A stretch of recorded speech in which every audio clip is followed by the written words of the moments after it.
So if you want to make six figures, you can't just be talking about you want to make six figures. You hear what I'm saying to you tonight?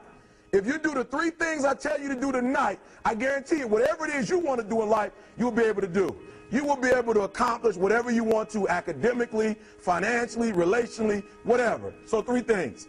All right, now I'm going to tell you the story. I got to get out of here. And the story is about, you guys have probably heard about this before. It was a young man who, he wanted to make a lot of money, and so he went to this guru, right? And he told the guru, I want to be on the same level you're on. And so the guru said, if you want to be on the same level I'm on, I'll meet you tomorrow at the beach at 4 a.m.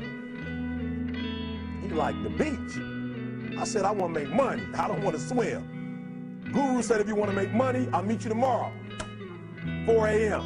So the young man got there at 4 a.m. He all ready to rock and roll, got on the suit, should have wore shorts. The old man grabs his hand and said, how bad do you want to be successful? He said, real bad. He said, walk on out in the water.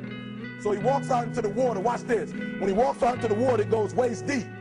So he's like, this guy crazy. Adrian, he's like, I want to make money. He got me out here swimming. I didn't ask to be a lifeguard. I want to make money. He got me in. So he said, come out a little further. Walked out a little further. Then he had it right around this area, the shoulder area. So this old man crazy. He's making money, but he crazy.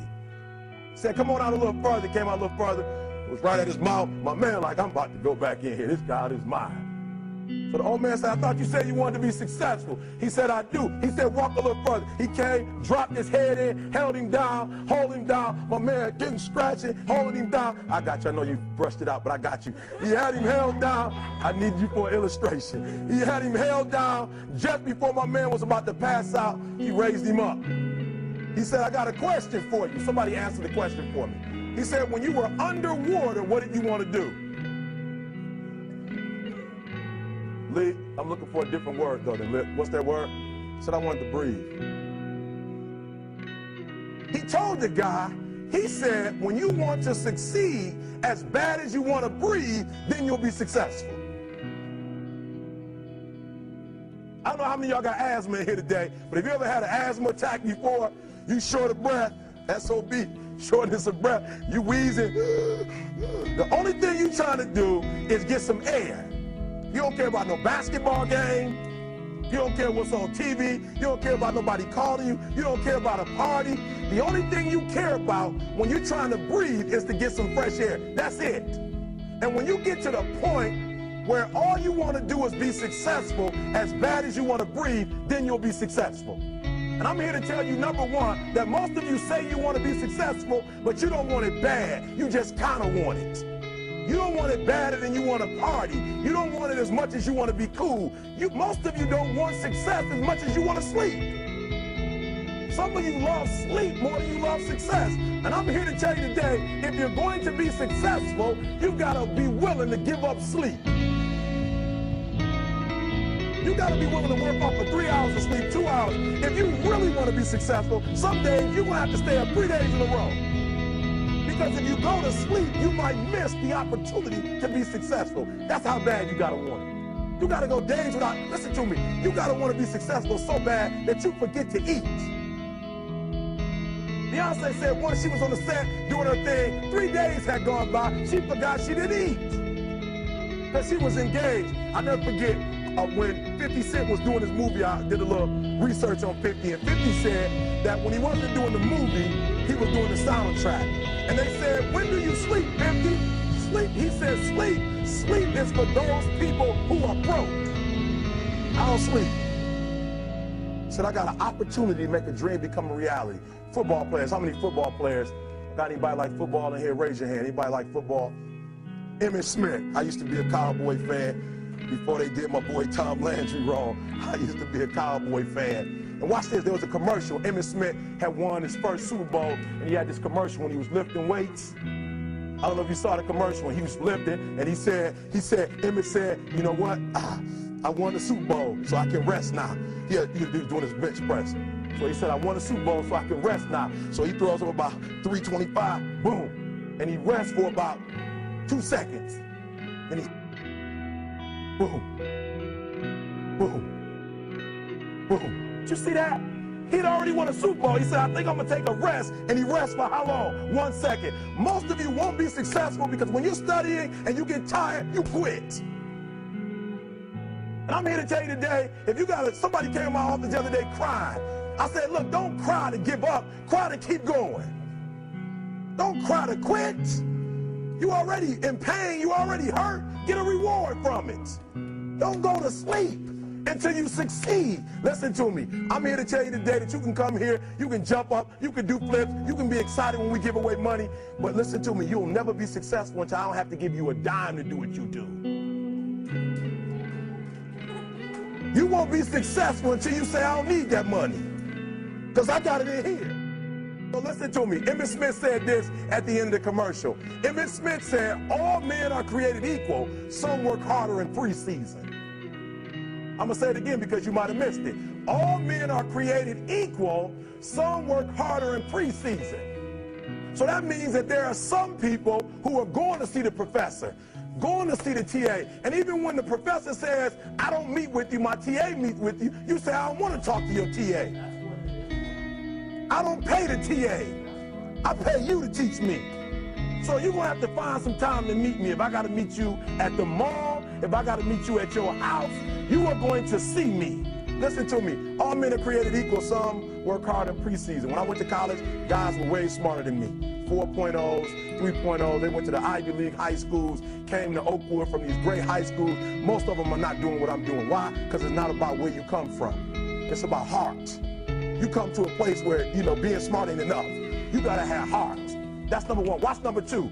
Number two, catch number two. I wrote it down. I wanted to make sure you got it. It says, watch this. We're talking about sacrifice now. The important thing is this. You're right while I'm saying it, because I only have about 3 more minutes. Listen to me. The most important thing is this. To be able at any moment to sacrifice what you are for what you will become. That's the number 2 thing. You got to catch that one. To be able to, listen to me, at any moment.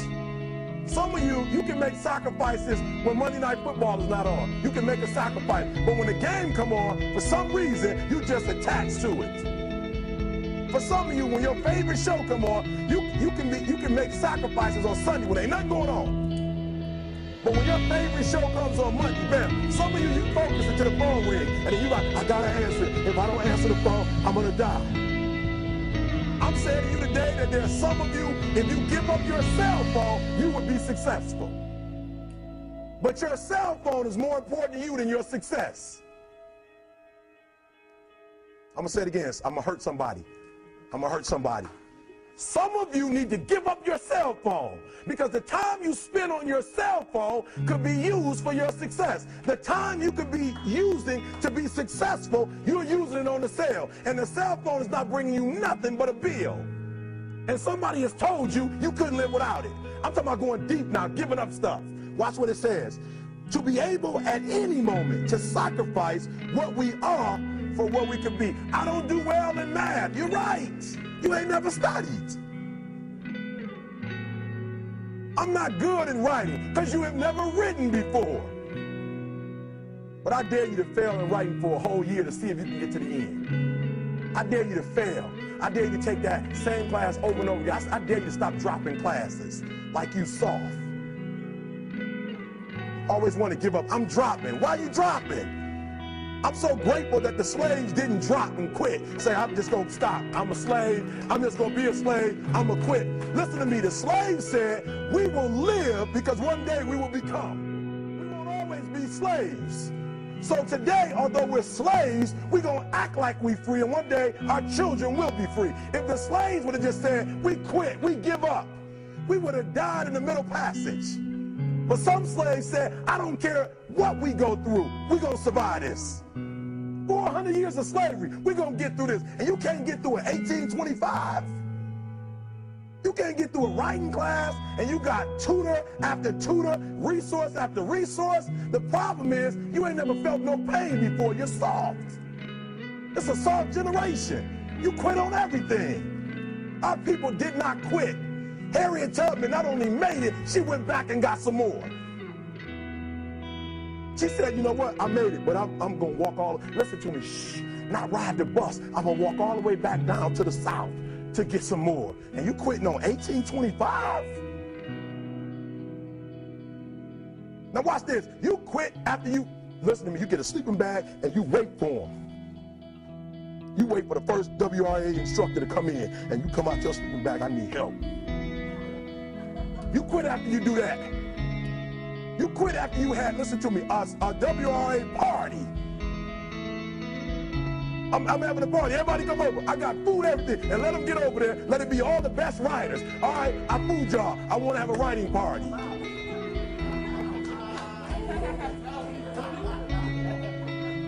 I'm serious. You quit and you ain't even tried yet. Last one. I'm sorry. Last one. Listen to me. Pain is temporary. It may last for a minute or an hour or a day or even a year. But eventually, it will subside. And something else will take its place. If I quit, however, it will last forever. Listen to me, I'm telling you as I leave. I'm telling you as I leave, I was homeless for 2.5 years. And the problem with most of you never felt no pain before. Y'all spoiled. Y'all spoiled. Some of y'all spoiled, just bottom line. Your parents have done everything for you. You never had to do nothing for yourself. You're spoiled. We're going to keep it real tonight. Some of you are spoiled brats. Every time you ever got in trouble, somebody in your house got you out of it. Every time you've done something you're not supposed to do, people say, Eric, your mother's a tyrant. You're right. She kicked me out. You're right. She's mean, but she developed a man because she put me out there and said, you're going to have to grow up. And some of you have never learned to grow up. And so every time something get hard, you quit, you call mama. I dare you to take a little pain. I dare you. I dare you not to go home. Somebody said, I don't go home, I feel bad. Go through it. You ain't gonna die. At the end of pain is success. You're not gonna die because you're feeling a little pain. I'm not eating like I eat at home. That's why you're about to go to the next level, because if you keep eating like you ate at home, you'll keep being a boy or a girl. It's time to become man, woman. So don't worry about a little pain. My greatest asset is I was homeless, so I can't feel a whole lot of pain. I've already been alone. There's not a whole lot of hurt I can feel on a little paper, on a little test. So I leave you, listen to me. We have gotten to a point where it's midterms and we're moving forward. The days of you getting money, I'm not saying we quitting, but I'm saying the day has got to go from external to internal. You have to give it everything you got. No more TV, no more parties, no more playing. If you don't have a 4.0, what you need to be doing is studying. Get off the phone. I'm sorry, I'm not available until the end of this year. No, I'm for real. You reached the right number, but you called me at the wrong time. Call me back January 1st. I'm about to get busy now. Huh? I want you to have a countdown of your own and say when the countdown is over, we're the real, watch me, because when I was homeless, I knew something was wrong. I knew that wasn't the best of me. And one day I said, will the real Eric Thomas please stand up? Will the real Eric Thomas please stand up? Stop being this high school dropout. Stop giving up. Stop sleeping on the street. Stop walking up and down Fecal Avenue like you ain't got nothing, and get your GED. Stop being afraid to take a test.